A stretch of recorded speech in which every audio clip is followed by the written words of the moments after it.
Hi guys, Freddy here, welcome back. And this time I'd like to show off another of the things I found while going through my CD collection. Because amongst all the old games and old music, I found a few interesting little things.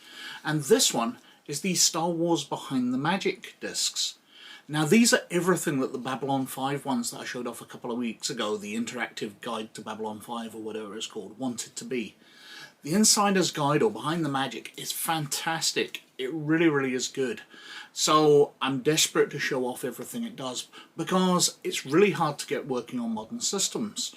So even if you can dig out a copy, because this came out in 1998, so after the special editions but before episode 1. So it just deals with the original trilogy. But something this old's pretty hard to get to work. So even if you can find a copy, it's going to be difficult to get it running on your system. So I really thought I'd take this opportunity to show it off. Now, obviously, Disney is probably a lot more careful about the copyrights on their music than Warner Brothers is about Babylon 5 music. So I'm going to have the sound cranked right down on this one. So you're not really going to hear any of the background music. But I will crank it up at various bits so you can hear dialogue and stuff like that, but on the main I'm going to have all the background noise quietened out so I don't get any copyright hits. But let's go over to the computer desktop and have a look. So this is the Star Wars Behind the Magic CD. Now it's a lovely intro here, but obviously I'm going to mute the sound as I don't want to be copyright struck. But we have a set of plans behind clips from the Star Wars movies. But let's click through this. And we're presented with a main menu. Now what Behind the Magic is detailing the characters, technology, locations, events of the movies. There's a bit of an episode 1 preview, and there's various stuff on the second CD which I'll go through, but because of the way I've had to get this to work on my system, there'll be a bit of a break in the recording as I move over to disc 2 and mount that on my system locally. But as we click into characters, we get another clip of video. This kind of looks like the Masters of Terra sort of standard. I don't know whether it was done for that game or deliberately for this. So we've got main characters, aliens and creatures, and groups of organisations. Now clicking through, let's choose Darth Vader. And we get taken to a very short piece of information. Now this is pretty standard for what we would have seen on the Babylon 5 disc. But where Behind the Magic absolutely romps home, not only has it a network of connected characters, but we click on Explore, and it takes us to this, where there's a full biography, basically what would now be a Wikipedia entry, an image gallery with a bunch of nice images from the movies, behind the scenes information, going through the origins of the character and how he was designed.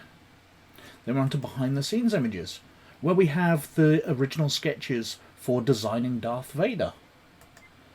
And some of the Ralph McQuarrie images, where Vader looks far more terrifying. I would have loved to have seen this imagery used, where he is a far more scary version of Vader. We've got Dave Prowse being cooled when he's in full suit under the studio lights, and various other images. Dave Prowse with Alec Guinness, the scarred head, the animation that was used for when he gets Force Lightning, so you can actually see the implants within Vader's skull. Bits of his armour, Dave Prowse with a mug, an image from a Dark Horse comic, and the empty hologram chamber before the images of Palpatine were added. We've got details of the costume. We've got a video clip, which I'll not bother, and a trivia question. And as we go through, let's click onto Obi-Wan, for example, we can explore them all. And we get the behind-the-scenes images with the designing.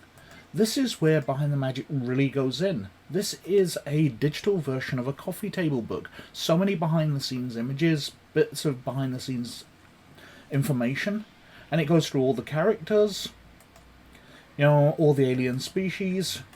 We click on the aliens and creatures section. Let's have a look at the aliens. Got Ewoks here, Wookiees, Rancor. Let's explore. behind the scenes images. We can see pretty much the Rancor didn't change in its design, but we've got detailed images of the models. It is really, really beautiful stuff. It's so sad this kind of has stopped working, or is such a pain to get working. We've got groups of organisations. Then we're onto the technology. Clip of the Millennium Falcon, very mid-90s CGI. It's not great, but it's nice enough. We've got the vehicles. So we've got different starfighters, and we can go into the X-Wing, for example, and we can explore it. Behind the scenes images. The original design of the X-Wing, where it was far more X-shaped. The Ralph McQuarrie pictures showing the engines, which are far more like the sequel versions of the X-Wing. Now, cutaway diagrams, the models, and how they were mounted there. You can see it was mounted from the front. Lovely detailed pictures. All the information you could possibly want. This really is absolutely packed. And these are only 2 CDs. These aren't DVDs. They're not absolutely packed with gigabytes of information. These are, what was it, 700 megabytes each? So not a vast quantity. You can download that in a minute or so over modern internet connections. We've got the X-Wing detailed technical schematics. Audio clips, video clips. And let's go back up.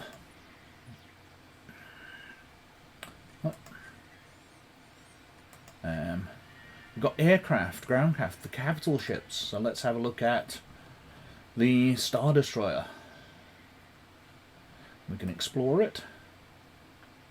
And again, we've got the image galleries, behind the scenes information, descriptions, and the behind the scenes images. So the Colin Cantwell original model of a Star Destroyer, which kind of has rigging, but I really like that design. It looks aged and old compared to the Imperial class ones. I'm kind of sad that they didn't use these as Clone Wars era ships. They brought in the Venators instead.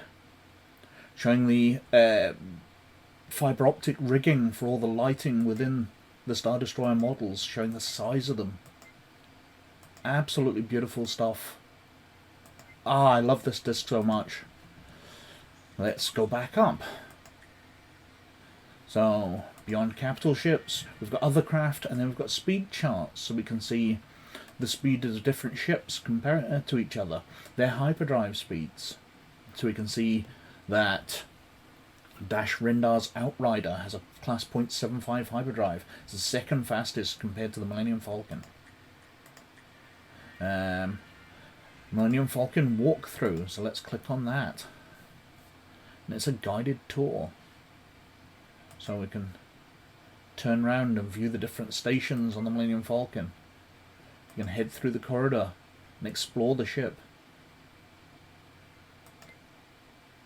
Head into the turrets here. Oh, it's not going to take us right up the turrets. We can turn down the corridors, head into the main area. It lets us explore the ship. This is beautiful. Right, let's go back to the map here so we can see what areas we can explore. Anyway, if I keep going back up to the technology, we have the weapons section, and this perhaps has the most famed area of the disc, the bit that people remember and talk about. Because not only do we have personal weapons and starship weapons, you know, if we have a quick look at the standard blaster, we can see, you know, behind the scenes images of the converted Mauser pistols, I believe they were, which make blasters. Different designs. Very nice stuff. But all the usual information, but for all these weapons, and all these starship weapons, we have the weapons tests. And this is just a bit of comedy, but it's quite fun. So, we're in the weapon comparison test bay with a stormtrooper here. So, let's test Ewok rocks against him. And I'll put the volume back up this, because it shouldn't be copyrighted.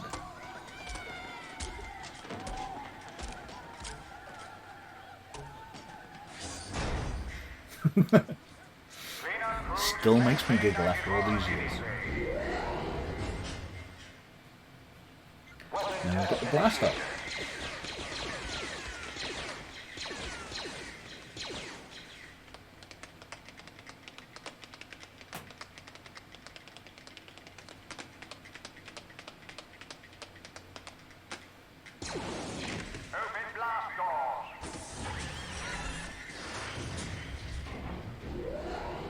And they serve us up another stormtrooper. Let's lightsaber him.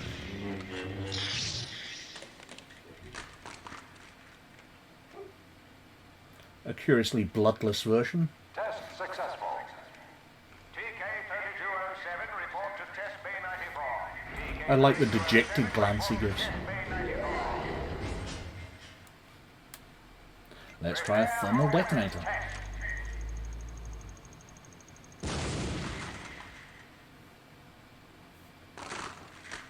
Test successful.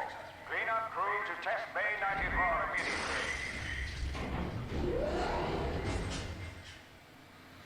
And finally, we have the Death Star super laser.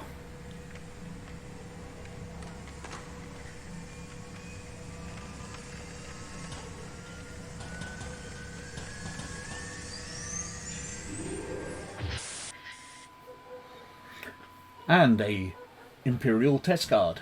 Anyway, that's one of the fun bits. I'm sure I remember there being others, but I haven't managed to find them because they are kind of hidden away. We've got the locations, so if we click through to that, mid-90s CGI animation of a ship, Star Destroyer, arriving at a planet, and the galaxy. And we can go through to the core worlds, and we can have a look at Coruscant. Now this is Coruscant before the prequels came out, because this was 1997, so we haven't seen the prequels at all. Got behind the scenes images with some sketches of what they thought it would look like. We've got trivia questions right through, so you can get a score in this. It isn't a game, but it has lots of information. Then we have events. Let's skip through this. Ancient history. So we can see power struggle of the Sith. And it goes through and gives a full timeline.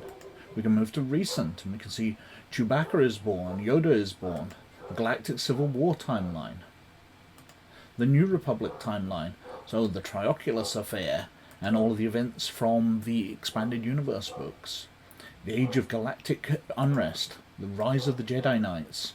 Got all these detailed, very nice stuff. And then we have an Episode 1 preview.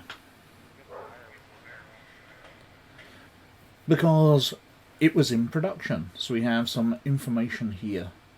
Behind the Magic Episode 1, a preview. Why make the prequels with an audio interview with George Lucas? Challenge in making the prequels with George Lucas. We've got locations, we've got information about Naboo. On location shooting, an interview with Rick McCallum. A full description and an image gallery. Now, these are very early things, but wait a second, I thought it said Naboo. That's obviously Tatooine. Ah, they've messed it up. This thing's rubbish. Anyway, going back, got behind the scenes, creatures, characters and droids, which details the battle droid, vehicles, the Naboo starfighter, which has a full 3D rotational model that we can spin round and see all the angles. A very, very early look at it. Image galleries, descriptions. You can see the sort of stuff they were making at the time. That looks like, yeah, Leavesden Studios it says, because that looked like a very British cloudy sky to me. Toys and collectibles, the Episode 1 cast. Jake Lloyd, Natalie Portman, Ewan McGregor, Samuel L. Jackson. Now, just a wee bit of background about the actors. A very early look at. Now, I'm going to pause here while I swap out and go to disc 2. So I will see you in a moment.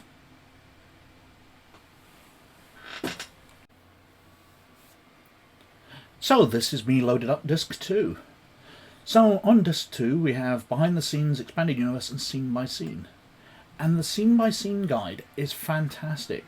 Because not only do we have lost scenes here, but we have the 3 movies of the original trilogy. If I click on Star Wars, we can see every scene is detailed. So we have shot 1 of the first scene. The film opens in the depths of space, but the screen is soon filled with scrolling history of the conflict between the rebellion and the evil empire. And we've got the text of that scroll here. And we have various notes. So script notes, the screenplay drafts. Script notes a long time ago. So the famous opening line did not appear until the draft of the screenplay until late in the writing process. In fact, both the second and third drafts begin with, "And in a time of greatest despair, there should come a saviour, and he should be known as the Son of the Sun." Fourth draft of the screenplay, Lucas opened the story with, "A long, long time ago, in a galaxy far, far away, an incredible adventure took place." And these are full of these details. There are all the script notes and background information for every scene of each of the original trilogy. This is absolutely amazing. I cannot speak highly enough. And there's audio clips of interviews with people about these. It is brilliant. And that goes through all 3 movies of the original trilogy. And then we've got the Star Wars lost scenes. Because you've got to remember, we didn't have DVDs with extras on them at this point. Or maybe DVDs had just started to appear. But we didn't really get that kind of thing. YouTube didn't exist. We didn't have access to these lost scenes. The special editions had just come out and used the big scene. But then we have these. So we've got some information about the lost scenes. We've got the early Luke scene with some very crackly footage of Luke out with his Wed Treadwell droid repairing one of the vaporators, and he spots this battle above. There he is. He's seen something in the sky, pulls out his macro binoculars and looks up, and then heads off to tell his friends. And we have the Anchorhead scene, where he arrives at Anchorhead to tell his friends about the space battle. And Biggs has arrived, visiting. And he gets to spend some time with his old friend, who later would show up in the Death Star battle. Then we've got the Luke and Biggs scene, where they're talking, and Biggs is revealing he's about to join the rebellion. And then we've got this early cantina scene, which splits the screen, showing us at the bottom what it looked like in the finished movie, but at the top what they'd recorded when they were in Britain. Because famously George Lucas didn't like the way it looked with the stuff he'd recorded in Britain, so got some extra money and reshot it in America. Now the scene's fairly similar, but it's absolutely great to see these in comparison. This is just wonderful all the way through. So if we go back up to the main menu, we have behind the scenes. So we've got the people behind it, the processes, the culture, the timeline, Lucas companies, just lots of background information. This is basically Wikipedia on a disc for the Star Wars movies. And then we've got the expanded universe. So we've got all the sources. So action figures, comics, absolutely everything. Empire's End there, which I recently reviewed for my website. Splinter of the Mind's Eye, my first Star Wars novel, and one I still love to this day. There is so much on here. We've got the timeline, so again taking us through the expanded universe. So showing us when these are all set. Episode 1 is 32 years before the original movie. Well, I guess they moved that because Anakin's only about... Nah, I suppose he's supposed to be, 40-ish, 50-ish? I think they've moved it around a bit. With the last of the prequels, episode 3, being 20 years before the movies. Yeah, I think they pretty much stuck to that, actually. I think he did have it all planned out, which kind of surprises me. And then we've got a glossary of terms. So we can go through all the different characters. Bollocks, which raises a few giggles here, because it is a reference to a certain part of the male anatomy. But in the kids' books over here that he featured in, he was called Zollocks. face, different droids, different characters. There's so much information from all the expanded universe, all the movies. As I've said, I am massively impressed with this. Anyway, I have been going on for absolutely ages. If you can find a copy of this and you can get it working, it's well worth the effort. But it is an absolute pain to get working. You've got to download patches, you've got to load the images onto your hard drive and run it and all that. But it's an absolutely fabulous thing. I wish they'd release it, I wish they'd update it, put it out through Good Old Games or something so people can get access to this. Now, they were planning, obviously, from the Episode 1 preview and the bits they put on there, to bring out these for each of the prequel films. And they did bring one out for Episode 1, which I'll cover in a week or so. But they never did any for Episode 2 or 3. I guess they just weren't that successful. Anyway, I think I've whittled on for quite long enough. Thank you very, very much for watching. Please like, subscribe and comment below, as it does me massive favours with the YouTube algorithm. But, as always, most of all, you look after yourselves. And I'll catch you later. Bye now.